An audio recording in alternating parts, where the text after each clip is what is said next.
If you really want to be successful, you have to be non-negotiable. This week, we're talking about how we can become successful by being hungry. And every day, we're breaking down the word hungry into each letter. If you missed yesterday's video, then go back, click the link in the description, go back and watch how being unbeatable and unstoppable will get you to success.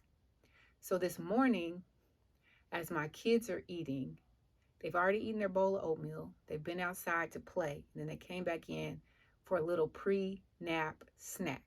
And it's nothing but some multigrain Cheerios. So they each have their Cheerios. The girls have their Cheerios on their tray. Jacob has his Cheerios in a bowl. Now, if anybody has ever had kids, I mean, I don't even think it changes that much as they get older. But if you can remember when they're toddler age and they're old enough to really start feeding themselves, they eat as if you haven't fed them in weeks. It's like, how much of this can I get in my hand?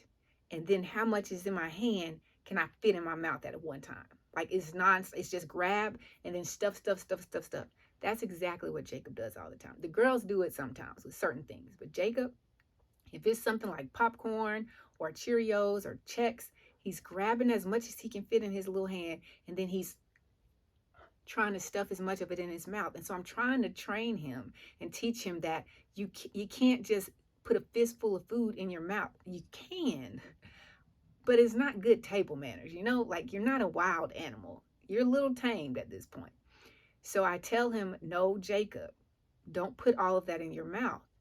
I said, you can have one. Then I got off the gas a little bit. I said, you can put 1 or 2 in your mouth. He said, 3. I said, no, 1 or 2. He said, 1, 2, 3. Mind you, he just turned 3 years old. I said, no, Jacob. I said, you can only have 1 or 2. 1? Yes. 2? Yes, 1 or 2. 3? No, Jacob. 1 or 2. That's all you can put in your mouth at a time. And then once you chew and swallow that, then you can eat more. Another 1 or 2. So we're going back and forth. And a part of me, I don't know if it's just the mom in me or if it's just the human in me, because I know how sometimes we all eat our own snacks and it's not so polite. But part of me wanted to give him the leniency to go ahead, because it's only 3 Cheerios. It's honestly, he has enough mouth to fit 3 Cheerios in it and it not be stuffed. He can chew them up efficiently and swallow them. But then I thought about it before I gave him permission to have 3. I said, if I give him permission to have 1 more now, after I've told him what it is that I only allow him to do, then that's going to signal an alert in his head for him to go back and say, well, last time, if I just ask mommy more, that I can have more. If I just keep giving her a couple of more hints that I want to put more in my mouth, then maybe she'll ease up and let me put more in my mouth. And so I had that conversation going on in my head while I was watching him eat his Cheerios, and he was watching me back because, he's a kid. So he's thinking that as long as she's not looking at me, I can go do what she told me not to do. And so he's watching me watch him. I don't know what he's thinking, but what I'm thinking is I can't negotiate with a 3-year-old. There's no negotiating with a 3-year-old, because the more room you give a 3-year-old, the more they're going to run with it. And at this phase, when you're really, really conditioning them and you're training them and you're trying to get them disciplined with certain good habits, you can't be too lenient. You can't give them the extra inch simply because you haven't instilled in them what they need to be able to recognize when it's time to be disciplined and when it's time to do what you need to do and are supposed to do, and when it's time to not do what you don't need to do. So in this learning process, I said, yes, I can't negotiate. I have to be non-negotiable if I want success in the area of raising my child, not to be out somewhere in public at the age of 8 and he just grabs a handful of something and stuffs it down his face. But that's the same thing when it comes to you and that success over there. Like, you want the success and you're standing right here, and on this road to get to success, there are going to be a lot of distractions and a lot of opportunities to distract you. But you have to stay focused. And in order to stay focused, and in order to ensure that you achieve whatever it is that you set out to achieve, whether it be losing weight, whether it be writing a book in the next 6 months, whether it be starting a business, whatever it is that you have set in your mind, maybe you want a promotion. Maybe you just want to get more active. Maybe you want to mend a relationship. If you've set a goal in your mind to do something, and it's not just a thought, but it's really something that you want to do. It's a resolution. It's something that you're not going to not do.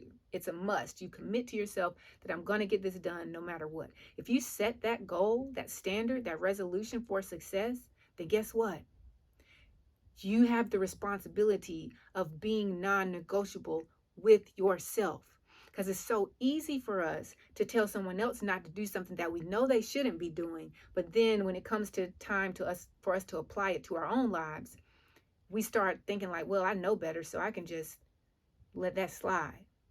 Or maybe it's that someone's trying to get us to do something when we've designated a certain time for outlining my book.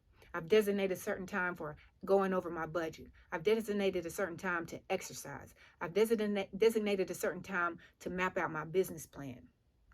Whatever it is that's going to get you to your goal and you set a time for it, then your phone goes off. You have the opportunity to answer the call or not answer the call. You get an alert from your email and you have the opportunity to open the email or not open the email.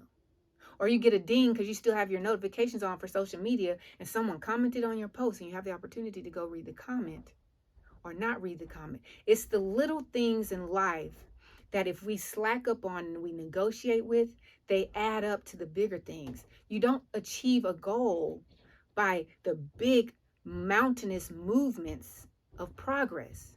You achieve a goal by the small, tiniest movements of progress. Success is achieved in those little, tiny, consistent movements that you think are insignificant. And when you start easing up on the things that you think are insignificant, oh, I'm just going to check my phone this one time. Oh, I know I said I was going to do this, but my friend, she's not going to turn 32 again, so I want to go out for her birthday. Even though I said I was going to do this on this day. There are a whole bunch of other days that you can, it doesn't have to be her birthday, that you can go out with her. You have to be non-negotiable to that small talk that's in your head, that small talk that's going to eventually snowball into this big thing that's going to knock you off track. And because it's so small, because that little thing, flipping over the phone, checking your notifications, seeing who called you, answering the phone, because those little distractions are so small, you think they're insignificant. But they're developing habits. They're triggering you to be responsive. You're training yourself through a ding from the phone. You're training yourself to be distracted. You're training yourself not to accomplish your goal. You're training yourself to be that dog that's really focused on the ball, the tennis ball, and then all of a sudden they see the squirrel. So they're tennis ball, squirrel. And that's what you're training yourself to do. When you give in to those little temptations, those little notifications, you're welcoming distraction into your life. As if you're not already going to have enough obstacles that are going to come up at you on your way to the goal. You're welcoming it. You're opening the door and you're like, hey, what's up, Facebook friend that I've never met before in real life, but it's so nice to see what you're thinking about your job that you hate today. And then you open the door again. Oh, hey, what's going on, best friend? I know you're calling to complain about work right now, so I'm just going to give you 10 minutes. That's all I have is 10 minutes. I know it's going to turn into an hour, but I promise it's just going to be 10 minutes this time. Oh, hey, is that an email that I need to send to the trash? But wait a minute, it's got a video on it. How did they get that little cat to do that? You're opening the door to be your own stumbling blocks, to be your own chains that are going to hold you back from the life of your dreams, from the success that you want. You're opening the door for this because you won't be disciplined enough to be non-negotiable with yourself. It's not about being non-negotiable with other people. That's the easiest thing to do. Don't do that. You shouldn't do that. I don't think you should do that. I'm not going to let you do that. Don't do it. But then when it comes down to telling yourself what you're going to do and what you're not going to do, and somebody else comes in and says, hey, let's do this when you said you weren't going to do it. Now you have to make a decision with yourself. Are you going to stay committed to what you said before, or are you going to allow yourself to give in to the face that's inviting you out, to give in to the phone call that's going to not do anything to support your journey to success? You got to be non-negotiable with yourself. You have to wake up and say, this is what I'm going to do. This is what has to happen. And this is how it's going to get done. I'm not going to allow this at this time. I'm going to do this at this time. And anybody that wants extra time, they're going to have to get it in this amount of time. You have to turn off your, if you right now do not have your notifications on your phone turned off, then you're not going to be successful. You're just not. If you have a goal that requires focus, discipline, consistency, and being non-negotiable,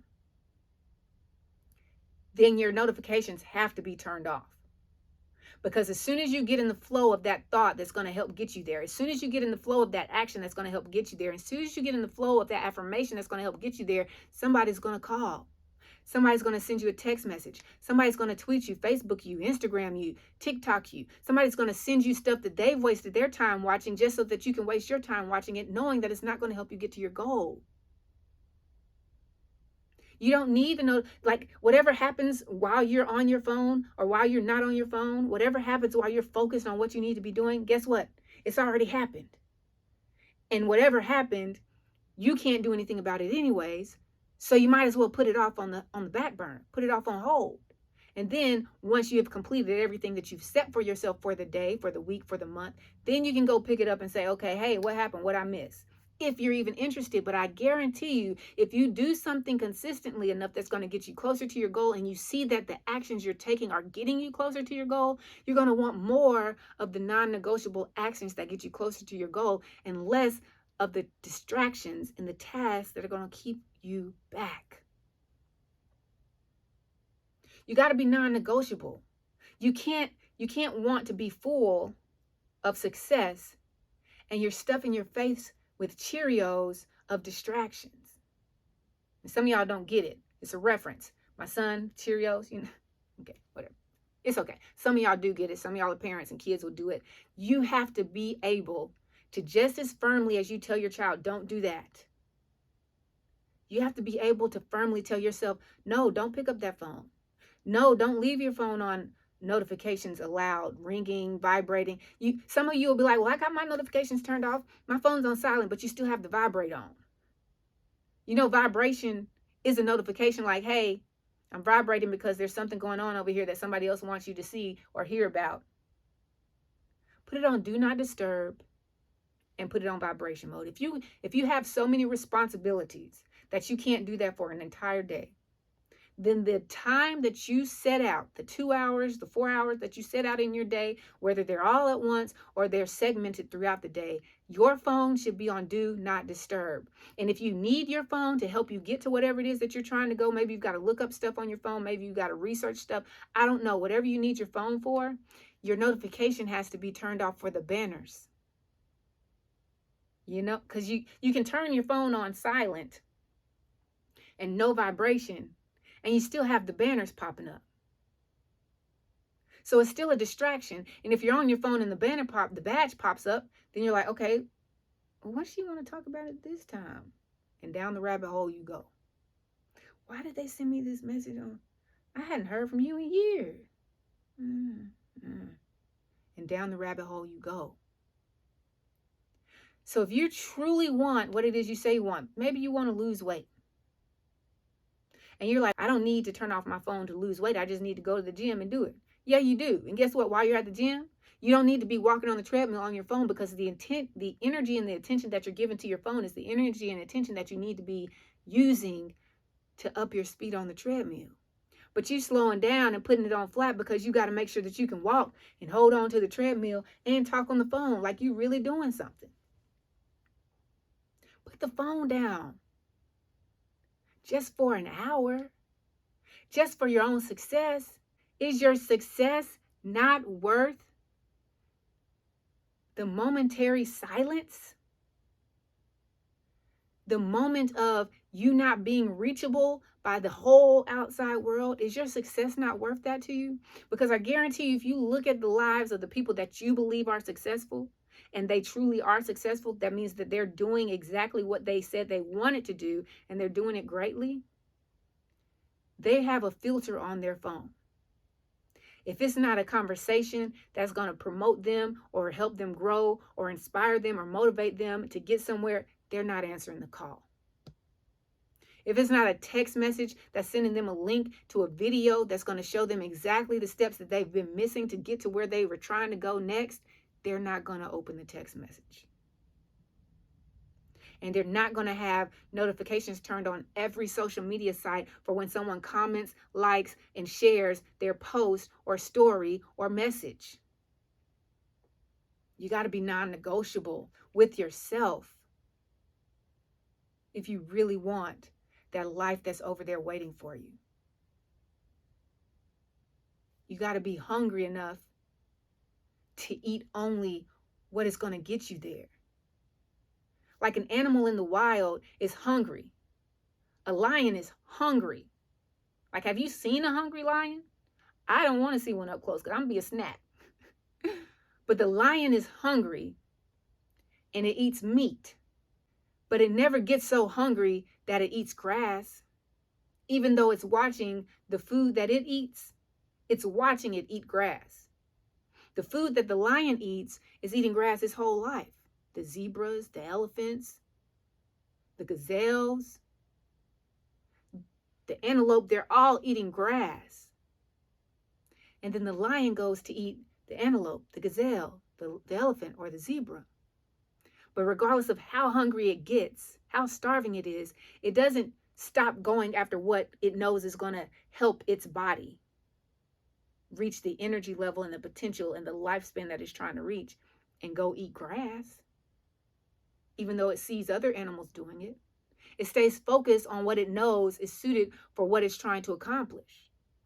So if you're trying to accomplish something as a lion and you're trying to be successful in weight loss, and you're trying to be successful in starting a business, and you're trying to be successful in writing your book, you're trying to be successful in being a great parent, you're trying to be successful at getting a promotion or being a great leader on the job, and you start going from eating the actions and the information and the words that are going to get you there for sure, to eating the actions and the information of the words of all the other people that are okay with living in mediocrity, then guess what? You won't be the lion that gets successful. You're going to be living in mediocrity. And you might not even be living in mediocrity because you're not getting what you need to live out your purpose, because you're trying to be down with everybody else's distractions. Get non-negotiable with yourself today. If you can tell somebody else that they shouldn't be doing something, you should have the strength, the courage, and the commitment to tell yourself when you shouldn't be doing something. So I challenge you today. Whatever you go through and you have the urge to do something that you know, spend time with someone that you know, watch something that you know, listen to something that you know is not helping you get to where you want to go. I challenge you to say, you know what? It's non-negotiable day. I can't get with this anymore because it doesn't lead me to my purpose. And I know you're like, well, what am I going to be listening to and watching if I'm trying to lose weight? Oh, it's a lot of information out there. You have to want to educate yourself. You have to want to constantly evolve and grow and become smarter and more knowledgeable and gain more wisdom from the people who have done what it is that you're trying to do, and they've clearly succeeded at it. You can't go to your best friend and you trying to lose weight and she overweight, and you telling her, I'm trying to lose weight, what do you think I should do? And she's sitting there overweight. You have to go to the people that are doing the things that you want to be doing. And they've overcome the challenges that you have to overcome. But you got to be locked in. You got to be tuned in. You got to be non-negotiable with your time, your energy, and your attention. So I challenge you today to just look over your life, go through your day, and when you catch yourself slipping up, say, no, it's not, I'm non-negotiable today. And then get back on track. But before we go, I need you to do something for me. I need you to stop whatever you're doing, wherever you are, and just say it to yourself. Say it out loud if you want to. Come through if you are thankful that God woke you up this morning, because gratitude is the absolute best way for you to start your day. And if you're not thankful, then I challenge you to find at least one reason why you should be, because you're alive. And that really should be enough. And if it's not, then you need to reach out to somebody. Reach out to me if you need to. Somebody who can help you find out why you're still here. Don't make a permanent decision based off of a temporary situation today. But you know what it is. If you don't remember anything I just said, always remember this. It's a great day to be alive. It's a great day to be great. And it's a great day to find the greatness in you. Guess what? It's a great day to be non-negotiable today. Now you go out there and live the greatest day of your life.